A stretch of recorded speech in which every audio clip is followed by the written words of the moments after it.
আপোনাৰ শিশুটিয়ে অংক বিষয় বুলি ক'লে মূৰৰ কামৰণি হয় নেকি? বা আজিকালি শিশুসকলে যথেষ্ট মোবাইলৰ প্ৰতি আসক্তি বৃদ্ধি পাইছে। তাৰ লগতে তেওঁলোকৰ নিজাববীয়াকৈ কিবা এটা কৰাৰ কাৰণে স্মৃতিশক্তি যথেষ্ট হ্ৰাস পাইছে। সেইসকল শিশুৰ কাৰণে ভাল খবৰ, হিউমেন কেলকুলেটৰ বা এবাকাছ নামৰ এটা প্ৰতিষ্ঠানে গহপুৰত এতিয়া শাখা মুকলি কৰিছে আজি নিউ স্কলাৰ্ছ লগতে ST জন বস্কো স্কুলৰ প্ৰাংগণত। আৰু এই যিটো পাঠ্যক্ৰম তেওঁলোকে মুকলি কৰিছে, আপোনাৰ 5 বছৰ বয়সৰ পৰা 14 বছৰ বয়সলৈ আপোনাৰ শিশুটিয়ে এই পাঠ্যক্ৰমৰ জৰিয়তে তেওঁলোকৰ সৰ্বাংগীন উন্নয়নৰ প্ৰতি লক্ষ্য ৰাখি তেওঁলোকে পাঠ্যক্ৰম প্ৰদান কৰিব। আমি RKJ লাইভৰ জৰিয়তে সামগ্ৰিক যিটো পাঠ্যক্ৰমৰ ব্যৱস্থা আমি কিছু দৃশ্যাংশ দেখুৱাইছোঁ। তেওঁলোকৰ বিষয়ববীয়াসকল আছে বা ইয়াৰ লগত জড়িত উদ্যোক্তাসকল আছে, আমি তেওঁলোকৰ সৈতে মন্তব্য ল'বলৈ প্ৰয়াস কৰিম। নমস্কাৰ, মই প্ৰণৱজ্যোতি শইকীয়া। আৰু এই হিউমেন কেলকুলেটৰ বা এবাকাছ এপটোৰ জৰিয়তে আপোনাৰ সন্তানৰ কি কি লাভ হ'ব, কি কি ইয়াৰ পৰা শিকিব পাৰিব বা কেনেধৰণে তেওঁলোকে নিজৰ স্মৃতিৰ শক্তি বা গণিতৰ প্ৰতি থকা তেওঁলোকৰ যিটো ভয়, সেই ভয় আঁতৰাব পাৰিব। কেলকুলেটৰ নোহোৱাকৈ কেনেধৰণে তেওঁলোকে নিজে ব্ৰেইনত কেলকুলেশ্যন কৰি বিভিন্ন ধৰণৰ অংকৰ সমাধান সূত্ৰ তেওঁলোকে শিকিব পাৰিব। সবিশেষ আমি আপোনালোকক জনাবলৈ চেষ্টা কৰিম। 98 851 24 203 1793 correct 93 188 46 701 22 1050 correct okay 17, 49, 60, 54, 35, 82, 26, 78, 13, 90, 20, 95, 46, 71, 34. That is 770. correct answer. Subtraction number question 15. 86, 67, 12, 94, 40, 55, 70, 39, 82, 21, 54, 78, 20, 93, 69. That is correct answer. 14 49 82 96 80 that is 351. next 51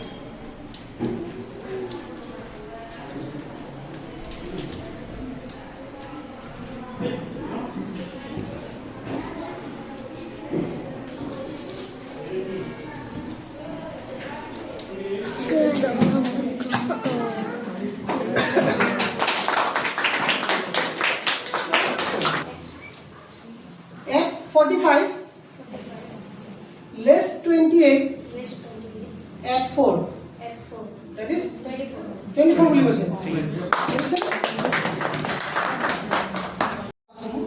লওঁতে আমি দেখিলোঁ যে ষ্টুডেণ্টখিনি বহুতখিনি বেনিফিট হোৱা আমি দেখিছোঁ। তেতিয়া আমি মনস্থ কৰিছিলোঁ যে আমি এই জ্ঞানটো আমি অকল আমি ৰুমটোতে আবদ্ধ নকৰি আমি অসমৰ চাৰিওফালে আমি যদি আমি দিব পাৰোঁ, তাৰ কিবা ব্যৱস্থা কৰিব পাৰোঁ নেকি। সেই সূত্ৰমতে আমি দুয়োজনে চিন্তা চৰ্চা কৰিলোঁ। আমি দুয়োজন বুলি কৈছোঁ, এটা ৰিচাৰ্চে কৈছে যে আমি মোবাইলটো ইমানেই ইউজ কৰা হৈছোঁ 24 ঘণ্টাৰ আমাৰ 4 পৰা 6 ঘণ্টা সময় অপব্যয় হয় গোটেইখিনি সময় কেলকুলেশ্যন কৰিলে। তাৰ ফলত আমাৰ বহুত বস্তু কমি গৈছে।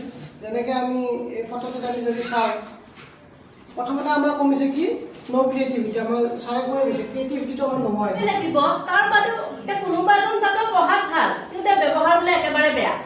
তেওঁ ভাল জানো দক্ষতা হ'ব জানো? নহয়। তেওঁ পঢ়াটো ভাল হ'ব লাগিব, তেওঁ ব্যৱহাৰো ভাল হ'ব লাগিব। তাৰপিছতে তেওঁ অকল যে কিতাপত যি আছে সেইটোৱে যে পঢ়ি থাকিব নহয়, আমি বাহিৰা কথাটো জানিব লাগিব, জেনেৰেল নলেজ। আজি এনেকুৱা ল'ৰা ছোৱালীও আছে, মই গহপুৰত আজি নতুনকৈ আহিছোঁ, আমি প্ৰথম গহপুৰৰ মই ছাত্ৰ ছাত্ৰীৰ কথা এতিয়াই নাজানিম, লাহে লাহে জানিম। কিন্তু য'ত গুৱাহাটী বা বাকী ঠাইত আমাৰ চেণ্টাৰ আছে, সেই ল'ৰা ছোৱালীখিনি ক্লাছ 6, 7 পায়, কিন্তু অসমৰ মুখ্যমন্ত্ৰীজনৰ নাম নাজানে। এনেকুৱা তেতিয়া যেতিয়া ৰিটাৰ্ণ কৰিব আকৌ শিলগুটিকেইটা লৈ, ঠিক তেনেকৈ আমাৰ গণনাৰ সেই পৰিকল্পনাটো আৰম্ভ হৈ এনেকুৱা ডিভাইচো তেওঁলোকে বনালে। তাৰপিছত বনাই কৰি উঠি এনেকৈ চলি আছিলে, এবেকাছতো কেলকুলেশ্যন চলি আছিলে, কিন্তু টেকন'লজিৰ অভাৱত এবেকাছটো লুপ্ত হ'বলৈ ধৰিছে। এবেকাছটো লুপ্ত হৈ গৈছিলে কাৰণ কেলকুলেটৰ আহি গ'ল, সেইটোতো আৰু স্পীড। হয় নে নহয় কেলকুলেটাৰটো স্পীড বুলি কয় নহয় জানো এইটো আছে এইটো নেক্সট থাকিলে চবতকৈ ফাৰ্ষ্ট কেলকুলেশ্যন কোনে কৰে বাৰু আপোনালোকৰ মতে চবতকৈ ফাৰ্ষ্ট কেলকুলেশ্যন কোনে কৰে চবতকৈ ফাৰ্ষ্ট আজি গহপুৰতো এগৰাকী মহিলাই এটা ব্ৰাঞ্চ অপেনিং কৰিছে তেওঁলোক আছে আমি তেওঁলোকৰ সৈতে কথা পাতিম মই বাইদেউ আপোনাৰ ওচৰলৈ আহিছোঁ যিহেতু হিউমেন কেলকুলেটৰ বা এবাকাছ যিটো মানে পদ্ধতি বিভিন্ন বয়সৰ ছাত্ৰ ছাত্ৰীসকলৰ তেওঁলোকৰ স্মৃতি শক্তি হওক বা তেওঁলোকৰ কোনোবাই গণিত বিষয়টো বুলি ক'লে ভয় কৰে কোনোবাই মোবাইল এডিকশ্যন গতিকে আজি গহপুৰত ব্ৰাঞ্চটো অপেনিং কৰিছে আপুনি গতিকে কি ক'ব বিচাৰিব ৰাইজৰ কাৰণে নমস্কাৰ এইটো বহুত ভাল খবৰ যে গহপুৰত আমি হিউমেন কেলকুলেটৰ ইউজিং এবাকাছ এইটো আপোনাৰ আজি অনুষ্ঠানটি আপোনালোকক অপেন কৰা হৈছে আপোনালোকে ইয়াৰ জৰিয়তে নিজৰ সন্তানক ইয়াত জড়িত কৰিব পাৰিব যি হেৰিয়তে আপোনাৰ মানে ষ্টুডেণ্টে কেলকুলেটৰতকৈও বহুত ফাষ্ট মানে কেলকুলেট কৰিবৰ কাৰণে তেওঁলোকে মানে এই বস্তুটো অনুষ্ঠানটিত শিকিব পাৰিব আৰু ল'ৰা ছোৱালীবিলাকে অকল কেলকুলেশ্যন বুলি নহয় আপোনালোকৰ বিভিন্ন ধৰণৰ ধৰক তেওঁলোকৰ যিকোনো কামত ফ'কাছ কৰা কাৰণ আজিকালি ল'ৰা ছোৱালীয়ে যেতিয়া পঢ়ে তেওঁলোকৰ পটককৈ বস্তুটো মনত নৰয় তো আজি পঢ়িলে কাইলৈ পঢ়িলে মনত ৰ'ল আকৌ পাহৰি যাব ঠিক তেনেদৰে আপোনালোকে এই বস্তুটোত আপোনালোকে যেতিয়া জড়িত কৰাব ল'ৰা ছোৱালীসকলক তেওঁলোকে ইজনে সিজনক দেখি কিনিও শিকিব পাৰিব আৰু ষ্টুডেণ্টবোৰে আপোনাৰ কেলকুলেট হেৰিয়ৰ জৰিয়তে আপোনাৰ তেওঁলোকৰ ব্ৰেইন জিম যোনটো আমাৰ ব্ৰেইন মানে বস্তুটো আপোনাৰ ডেভেলপ হ'ব তেওঁলোকৰ আৰু মনোযোগ বাঢ়িব ঠিক তেনেদৰে আপোনালোকে চেষ্টা এটা কৰি চাব পাৰে আপোনালোকে ইয়াৰ আহিব আপোনালোকে নিজৰ সন্তানক আপোনাৰ মই লোকেশ্যনটো জনাব বিচাৰোঁ আপোনাৰ পুৰুষবাৰী আপোনাৰ ST জন বস্কো স্কুল তথা নিউ স্কলাৰ বুলি জনা যায় বিশাল মেগা মাৰ্কেটৰ ওচৰতে তাতে আপোনালোকে নিজৰ শিশুটি দিবহি পাৰিব কিমান বছৰ বা কিমান বছৰৰ ভিতৰত এডমিশ্যন দিব পাৰিব 5 বছৰ পৰা 14 বছৰ আপোনালোকৰ কোৰ্চটো কিমান দিনীয়া হ'ব আমাৰ 9টা লেভেল আছে আপোনালোকৰ এতিয়া প্ৰথম আমাৰ বেছিক লেভেলৰ পৰা আৰম্ভ হ'ব হয় আৰু মানে ক্লাছটো কেতিয়া হ'ব কিমান দিনীয়া আপোনাৰ প্ৰত্যেকটো সন্তানে আপোনাৰ সপ্তাহত 2 দিনকৈ পাব আমি এনে শনিবাৰ আৰু দেওবাৰ লৈছোঁ আৰু যদি বোলে বেছি ষ্টুডেণ্ট হৈ যায় তেতিয়া আমাৰ ষ্টুডেণ্ট আপোনাৰ ডিভাইড কৰিব লাগিব তেনেকৈ আমি বেলেগ বেলেগ বাৰ আপোনাৰ ল'ব লাগিব টাইমিংটো হৈছে আপোনাৰ 2 ঘণ্টা 3 PM to 5 PM যিসকল অভিভাৱকে সন্তানক ইয়াত এডমিশ্যন দিব বিচাৰিছে হয় আপোনাৰ লগত কেনেধৰণে যোগাযোগ কৰিব পাৰিব আপোনাৰ কণ্টেক্ট নাম্বাৰটো কৈ দিব 8721081228 9101469892 ইয়াতে আপোনাৰ হোৱাটছএপ নাম্বাৰো হ'ব আপোনাৰ কল কৰিব পাৰিব যিসকলে যোগাযোগ কৰিব বিচাৰে যোগাযোগ কৰিব পাৰিব আমাৰ সৈতে এইখিনি মুহূৰ্তত এই যিটো হিউমেন কেলকুলেটৰ লগতে এবাকাছ এপৰ সংস্থাৰ যিগৰাকী স্বত্বাধিকাৰী গুৱাহাটীৰ পৰা তেওঁলোক আহিছে মই দাদা আপোনাৰ ওচৰলৈ আহিছোঁ আপোনালোকৰ যিটো এইটো হিউমেন কেলকুলেটৰ বা এবাকাছ যিটো আপোনালোকৰ শিক্ষা পদ্ধতি গতিকে এই পদ্ধতিৰ জৰিয়তে মানে ছাত্ৰ ছাত্ৰীসকলৰ কি লাভ হ'ব বুলি আপোনালোকে ক'ব বিচাৰে পোনপ্ৰথমে গহপুৰবাসীলৈ ধন্যবাদ যে আমাক ইয়াতে অঞ্চলত আদৰি অনাৰ বাবে এই এবেকাছৰ জৰিয়তে তেওঁলোকৰ কি হয় প্ৰথমতে মেথছৰ যিটো ভয় থাকে অংকৰ যিটো ভয় থাকে সেই অংক ভয়টো আমি দূৰ কৰিবলৈ আমি ইয়াতে চেষ্টা কৰোঁ দ্বিতীয়তে হৈছে তেওঁলোকৰ কনচেনট্ৰেশ্যন লেভেলটো হাই কৰোঁ লগতে মনত ৰখা শক্তি স্মৃতি শক্তি যিটো হয় সেইটো বৃদ্ধি কৰিবলৈ আমি চেষ্টা কৰোঁ ইয়াতে বিভিন্ন ধৰণৰ ব্ৰেইন জিম লগতে এনেকুৱা ধৰণৰ কিছুমান এক্টিভিটি কৰোৱা যায় যাৰ ফলত নেকি তেওঁলোকৰ IQ লেভেলটো বেছি হয় আৰু আশা কৰোঁ গহপুৰৰ অঞ্চলে আমাক আঁকোৱালি ল'ব বাকী আমাৰ গহপুৰৰ বাহিৰে অসমত 50টা জেগাত আমাৰ চেণ্টাৰসমূহ আছে আৰু সকলো চেণ্টাৰতে যেনেকুৱা ধৰণে তেওঁলোকে শিক্ষা গ্ৰহণ কৰিছে আমি কথা দিছোঁ যে গহপুৰ অঞ্চলতো সেই একে ধৰণৰ শিক্ষা ব্যৱস্থা ইয়াতে পাব আমাৰ পৰা এতিয়ালৈকে মানে আপোনালোকৰ কিমানমান ছাত্ৰ ছাত্ৰী অসমত আপোনালোকৰ আণ্ডাৰত মানে এই কোৰ্চটো পঢ়ি আছে বৰ্তমান around 10,000 plus 10,000 All plus Assam. Student all Assam 10,000 plus student আমাৰ হৈ আছে একদম আপোনাৰ কাছাৰৰ পৰা মানে কৰিমগঞ্জৰ পৰা আপোনাৰ শদিয়াৰ পৰা ধুবুৰীলৈকে গোটেইখিনি ডিষ্ট্ৰিক্টত আমাৰ চেণ্টাৰবিলাক এইফালে লখিমপুৰত আছিলে এইফালে গহপুৰত আজি হৈছে লখিমপুৰত আছিলে বিহপুৰীয়া নাৰায়ণপুৰ তাৰপিছত ঢকুৱাখানাত আছে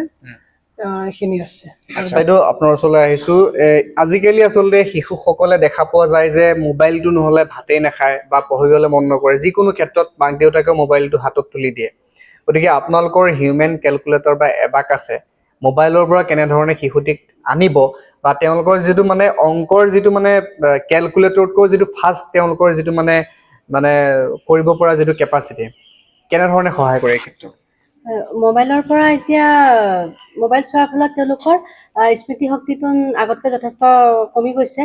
লগতে এটা ডাঙৰ কথা, তেওঁলোকৰ কল্পনা কৰা শক্তিটো নোহোৱা হৈছে। নিজে ভাবি তেওঁলোকে একো লিখিব নোৱাৰে। আজি কিবা এটা বিষয়ৰ ওপৰত যদি ৰচনা এখন লিখিব দিওঁ, তেওঁলোকে নিজে আমি যেনেকৈ আগতে সৰুতে বনাই লিখিছিলোঁ, আজিকালি ছাত্ৰ ছাত্ৰীক দেখা গৈছে তেওঁলোকে একো বনাই লিখিব নোৱাৰে, কমি গৈছে।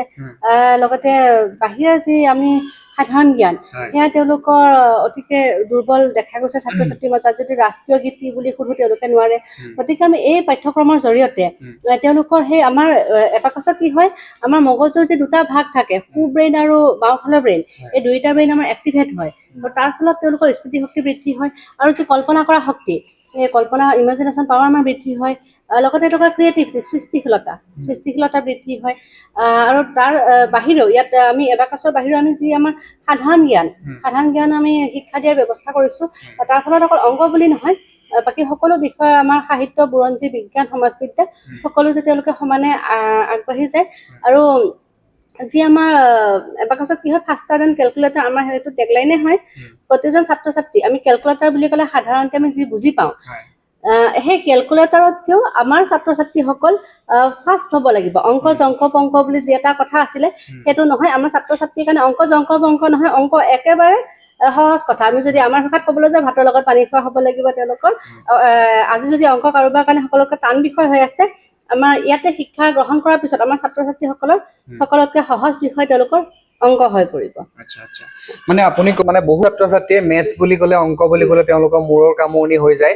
আপোনালোকৰ এই কোৰ্চটো গ'লে অংকটো তেওঁলোকৰ মানে ভাতৰ লগত পানী খোৱা নিচিনা এটা হেৰি হৈ যাব। আৰু বহু অভিভাৱকে এতিয়াও হয়তো বুজি পোৱাত অসুবিধা হ'ব যে তেওঁলোকে বেলেগ বেলেগ স্কুলত সকলো ছাত্ৰ ছাত্ৰী নিজৰ সন্তানে পঢ়ি আছে, তাৰ মাজতে আপোনালোকৰ এই কোৰ্চটো সপ্তাহত 2 দিনকৈ ক্লাছ কৰিব লাগিব। গতিকে আমাৰ যিখিনি মানে স্কুলৰ পাঠ্যক্ৰম, তাৰ বাহিৰে যিটো এইটো এড কৰিব, গতিকে তাৰ মানে এক্সট্ৰা বেনিফিট কি হ'ব বুলি আপুনি অভিভাৱকক ক'ব বিচাৰে? এক্সট্ৰা বেনিফিট মানে এইটো আমাৰ আফটাৰ স্কুল কোৰ্চ হয়। তেওঁলোকে স্কুলৰ পিছত আমাৰ 3 বজাৰ পৰা 5 বজালৈ হ'ব কোৰ্চটো। আৰু এইটো কৰাৰ ফলত তেওঁলোকৰ অংকটো বাহিৰে বাকী সকলো বিষয় তেওঁলোকৰ সহজ হ'ব। একাডেমিক তেওঁলোকৰ যি একাডেমিক যি লেভেল আগবাঢ়ি যাব। আৰু এটা কথা যদি ক'বলৈ যাওঁ, আমাৰ যি পৰীক্ষাত যি আমাৰ অংক পেপাৰখনো যদি আমি চাবলৈ যাওঁ, 3 ঘণ্টা সময় দিয়া থাকে। কিছুমানে হয়তো 3 ঘণ্টা সময় কম পৰি যায়, প্ৰশ্নটো জানে, কিন্তু উত্তৰ লিখিবলৈ সময়ৰ অভাৱ, 3 ঘণ্টা সময় গুচি যায়। কিন্তু আমাৰ ছাত্ৰ ছাত্ৰীসকলে সেই 100 নম্বৰ একেখনে পেপাৰ তেওঁলোকে 1 বা 1.5 ঘণ্টাতে শেষ কৰি দিয়ে, কম সময়তে তেওঁলোকৰ শেষ হৈ যায়। সেইটো তেওঁলোকৰ অতিশয় লাভ হয় এইটো বিষয়ে। ঠিক আছে। এনেই মানে অসমৰ মানে কোন ডিষ্ট্ৰিক্টত আপোনালোকৰ মানে চলি আছে বৰ্তমান? হয়, ডিষ্ট্ৰিক্ট বুলি ক'বলৈ গ'লে আমাৰ কামৰূপ মেট্ৰ', কামৰূপ গ্ৰাম্য, লখিমপুৰ, গোৱালপাৰা, নগাঁও, মৰিগাঁও, শ্ৰীভূমি, এতিয়া বিশ্বনাথত হৈছে, ধেমাজি, ধুবুৰী, এতিয়া আৰু কেইখনমান হয়তো মনত নাহিব পাৰে, কিন্তু বহুত কেইখন জিলা, নলবাৰী, তামোলপুৰ, ওদালগুৰি, বাক্সা। কিমান দিন হ'ল আপোনালোকৰ এইটো ষ্টাৰ্টিং কৰা? 2018 চনৰ পৰা আমাৰ 9 বছৰ।